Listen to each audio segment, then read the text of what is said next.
Indians, they got another Indian to do it. Oh. Okay. This was supposedly, see, I can't, the only way I can do this is to make it open. Roll on. Are they rolling? Yeah, let's go. Your mics. Mr. Malcolm, you have been observing the events in the Senate gallery, from the Senate gallery today. What do you think of what's happening there?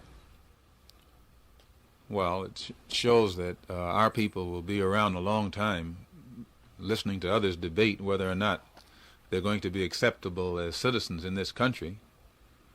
And it's a shame for the President of the United States, who's the titular head of the Democratic Party and has, I think, a two-thirds majority in both the House and the Senate, not to come on in here and do something besides talk to see that this bill is passed, if that's what he's for, and if that is what others are for.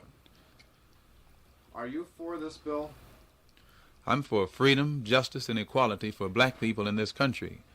And since the liberal element of whites claim that they are for civil rights legislation, I have come down today to see are they really for it, or is it just some more political chicanery that they're using to trick the Negroes into voting for them when the election rolls around this year. Which is it? Sir? Are they sincere, or is it political chicanery? Looks more like political chicanery. You have, you as a member, when you were a member of the Black Muslims, talked about Negroes returning to their homeland of Africa. And now Senator Russell has suggested that Negroes be voluntarily spread out across the United States. Do you think this would solve any of the problems? No. Senator Russell is probably voicing in public that which most whites voice in private. It isn't that Senator Russell is saying this. It would probably be just as indigestible if it was said by anyone else. You've been quoted as saying you feel there's a need for another march on Washington.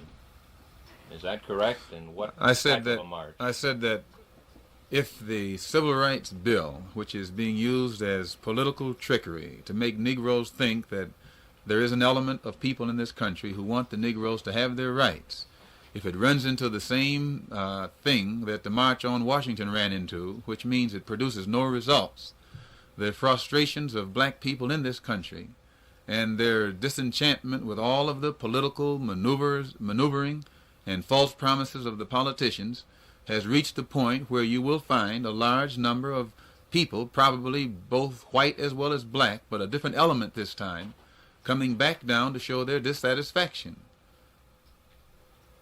Why do you feel that someone like Hubert Humphrey, who has such a small percentage of Negroes in his state, would be working as hard as he is for the Negro cause? I don't see where Hubert Humphrey is working so hard for the Negro cause. It's not the Negro cause when you try and bring about independence for all people in this country. Any thinking person is working for the so-called American cause. It's not a cause. You're not working for my cause when you try and practice what you preach. You're working for the cause of that which you're preaching is supposed to be an example for people of the rest of this earth to follow. Then the senator is working for the American cause. The senator is a politician, and most politicians work for whatever cause is necessary to keep them in office. But if the results are good for the Negro, why can you complain? All of the promises that Humphrey and the others have made have yet to materialize. So when you find a senator, and he's advocating something that's supposed to be good for a minority, and no matter how much he advocates it, that minority never sees that which he's advocating materialize. To me, it's just another political, political chicanery.